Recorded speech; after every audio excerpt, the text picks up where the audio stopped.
tell me if we have basically the same people or if there's been much of a And we're now change? back on. It's basically the same people, The yes. same people, okay. So Yes. Hello just, again, everyone. Welcome, just for the recording's sake, yeah. welcome to Professor Amy Sheon's second talk. Amy's going to be chatting now about some interesting data sets and source of data and analytics run on data that connect to the COVID-19 crisis that is awash over the world and is, of course, the topic of the Hack From Home Hackathon weekend. Right, okay, so quick review. Why look at or maybe even synthesis, why are we even looking at population health data? So basically, there are data sources that can show you all those different things that you've probably heard the expression, your zip code tells more about your life expectancy than your genetic code. At least we say that in the US because the zip code identifies where you live. And what that means is if you know where someone lives, you don't need to ask them a bunch of questions on a survey. You can just look up what are the statistics for that address.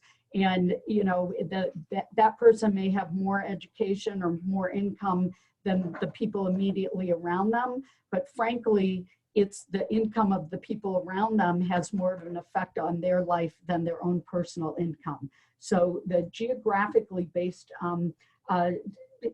statistics are really crucial. So the other reason to look at population health data is to look at disparities among different groups. Race, education, income are key. Social determinants, healthcare has very little impact on the overall population health. Rather, it's social and behavioral factors.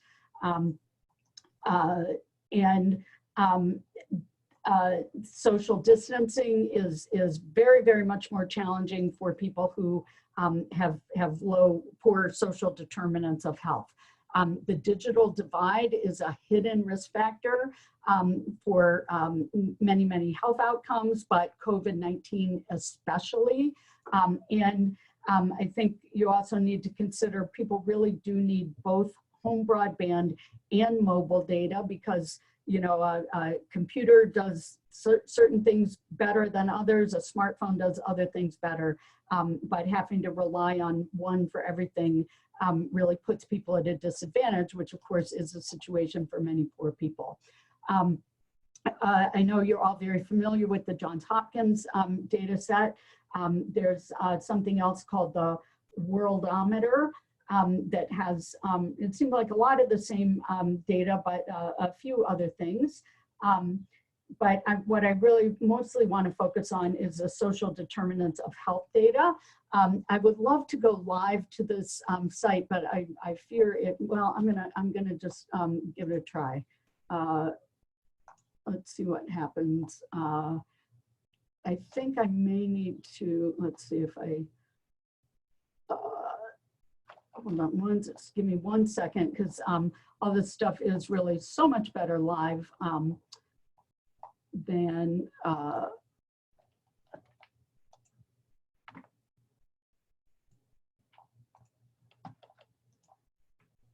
Okay, are you now again seeing my screen with Worldometer and Gapminder tools? I see the bubbles sing with 1901. Yes, you're seeing bubbles. Okay, so this Gapminder site is just unbelievable because you can pick a variety of variables on one side. I've got life expectancy here, income here, and then you can have the bubbles, the size of the bubbles represent a third factor, and the color of bubbles represents the country, and you can play animated movies to show you how these variables are changing over time. So this is showing you life expectancy, and you can see over time that overall life expectancy is going up, as is the per capita income, it just being able to kind of play around with these different variables is kind of amazing. So you can look at health infrastructure, various causes of death, risk factors. You can look at where is there elevated blood pressure? Where is there elevated blood pressure in relation to something else, carbon dioxide emissions, for example, and again, look at these factors over time. So Gapminder is just a really profoundly useful tool for being able to capture social determinants of health data. Another is the international health metrics. Is this something that people have been looking at through the hackathon at all? Do you know? Some certainly will have been. We've had an incredibly diverse groups of participants from right the way around the world. I popped into one chat and there was someone from Kuwait and someone from Lebanon and then someone from California and British person. So people all over and then all kinds of backgrounds. So I'm sure some will have been. Yeah, so this is just a really, really useful, they put up some great tools for COVID-19 where you can look at over time, this is the epidemic curve, where is the epidemic in relation to number of beds available, ICU beds available, invasive ventilators. You can look at different states. You can look at deaths per day and where we are with the peak and total deaths. So this is just their COVID-19 metrics, but they have all sorts of other metrics available on their site. The global burden of disease is what this is kind of all part of. And again, you can do just incredible data visualizations of taking all different kinds of causes of death and looking at them over different populations, different geographic areas. You can download the tools. And again, this is global. These are global data. So that's IHME. There's another place called Our World in Data that has a lot of different data on testing and it would be fantastic, by the way, if you could share this with us afterwards. I could throw it up into the datasets channel in case anyone wants to access it either for this weekend. The set of links, they're actually in my PowerPoint, but I just thought it's so much more effective to actually, see some of these online. So, this one site has, how many tests are being performed around the world, what was the Spanish flu epidemic curves look like. Okay, so that's Our World in Data. And then in the US, there's something called Policy Map that has an online resource where you can look at various different data sets and look, for example, at this is internet access. You can look, by state or down to a fine geographic level, or you can pull in other kinds of data sets. This is that health weather map that was from the flu thermometers, from the connected thermometers that I mentioned, and you can look at what they show you is trends in influenza overall. See if we get back out to the US, overall trends in fevers, and you can see the blue is where fevers overall have been decreasing, but then you can look at atypical flu, which is, they're not saying this is COVID-19, but it's flu patterns, it's fever patterns that are not typical of normal influenza. And then they also have, as I showed, some of those other, look at, the ability to look at how social distancing the timing of social distancing has related to changing numbers of atypical flu. We've got social distancing works. I mean, I don't even remember exactly what that one was. Okay, I think that was the main data sets that I had. Now I can pop back over to my. Well, thank you. Yeah, are you back on my slideshow? Yes. I know we're probably close to time. Happy to take questions. Great. But again, yeah, these are all in my. I had another question. Yeah. So if you were to, you mentioned in the first talk you did that, and you showed us a slide again just now on the flu thermometers. Mm-hmm.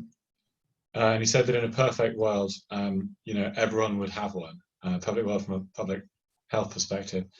What is to you, as someone who very much wears a public health hat, the balance to be found between people, you know, wanting to keep their data, to not have the eyes of the state or a major health bureaucracy upon them at all times, but the need for the state / bureaucracy to, you know, have population level rich data? God, I'm so glad you asked that, because that's like the thing that I've been sort of fantasizing about. Oh, I didn't show you this, but this is what motivated that. A group has done a check of de-identified cell phone data, where they looked at everybody who was on the beach in Fort Lauderdale, Florida, and then where those cell phones went over the next 2 weeks. That almost can, you know, show the track of the epidemic, right? Well, I had a fantasy in the US, the very earliest cases were at a convention, the American Israel Public Affairs Committee conference in Washington, DC. 2 of my cousins were there from California. They got infected. One was critically ill once he got back to California. And I thought, you know, why couldn't you, if you knew, you know, who was infected and who, if you looked at everybody who attended that conference, and you could look at how close people were to each other, and, you know, you could perhaps you could understand the transmission dynamics, you know, much better than any other way, because this is where the epidemic got started. So if you saw that this was the first person, and then you saw, you know, the next 10 people, and you can see, well, you know, those 10 people all were within, you know, 5 feet of that person for at least 10 minutes, but all the other people that were within 5 feet for just a couple seconds didn't get infected. You could really nail down infectious, you know, the infection transmission dynamics. So I think there's a huge case to be made for, you know, the government just, you know, getting that data, having it be de-identified, but, you know, you obviously have to balance privacy. That's what privacy and security, that's what this is all about. Do I think we actually can do that kind of balance? I don't know, but I think it's worth trying. Okay. So we've had 2 questions come in from the floor. Yeah. The first one is another American-specific one, and then we have a more general one. The American-specific one is from, I think if I answer live, I can see it, from Peter Whitehouse, which is, what does your vision through data tell you about COVID and the red states? Oh my gosh. Well, I think that we are going to see that the states that have Republican governors and people who are terrified of speaking the truth because it's at odds with the words of a very vindictive president, I think that they're going to pay the price in terms of the magnitude of their epidemics. I mean, is that basically what you were looking for? I guess so. I guess so. We have another one, which is, I don't know if you can now see it there, but it's, as we work on digital verifiable COVID-19 credentials, like previous infection test date results, etc., is there a pro forma or list of data that we could or should collect out research later, like a guideline? This is from a project clearly in the hackathon, who I guess is interested for your inputs on what sort of data they should collect and how it should inform their application. What, sorry, whoever wrote that, could you please write down the name of your project, just so perhaps I could direct? Can you Professor Sheon read the beginning of the question again? Say it again. Absolutely. So it's, as we work on digital verifiable COVID-19 credentials, e.g. previous infection, test date, results, is there a pro forma or list of data that we could or should collect to help research data? Okay, well, you know, This sort of perspective of someone building the tech. Yeah, I would want to know what people have done about social distancing and what they've done about personal protection. Were they wearing gloves? Were they wearing masks? Were they using hand sanitizer? How much were they going out? How risky is going to grocery stores and picking up takeout food? So I'd want to know how much are they getting exposed and how much are they exposing other people? Does that answer the question? And of course, what is their digital connectivity? What is their housing situation? Because you've got to figure that every person, you know, you're kind of multiplying every person's individual risk. You know, it's cumulative. Yeah. So people who live alone are going to be exposed to less than people who have 5 people in the house who are individually going out. Yeah. Okay. Well, that one appeared to satisfy the answerer. What I'd suggest is, Professor Sheon, if you have any time, would you be able to pop into the Ask Me Anything channel on Slack for, say, a few minutes, half an hour or so after this call? Sure. And I just have to beg people to look at this one site if they haven't seen it, because it really inspired so much of my thinking. This was a project done by the New York Times that got data on 1 million cell phone users, and they were able to identify which cell phone was President Trump's and show, you know, what his movements were over the course of a day, going to various golf courses back to the White House, and showing at key places, the White House, the FBI, the U.S. Capitol, Supreme Court, the number of cell phones at various times of the day. That's in a 24-hour period. And then following the paths of individual Secret Service agents, Defense Department, Senate advisors, et cetera. Yes. The Pentagon. I mean, this just really profoundly it certainly made me think about what the opportunities were from a public health point of view. I think I saw this article. It actually showed, you could tell, obviously the location, you'd immediately know who someone was most of the time, but you'd then know if it was the kid who lived in the house, because it would go to the school building, and then the granularity was such that you could see it zigzagging around the playground at break time, whereas the adults would be like going, like, you know, walking straight across the yard. Fascinating, terrifying in certain respects. Well, look, this has been an absolutely fascinating talk. I'm fairly sure that there is at least one project that would like to ask you some advice, if you're amenable, in the Ask Me Anything section, section, I should say, of Slack. Yeah, this has been a really insightful and fascinating talk about various permutations and situations connected to the epidemic.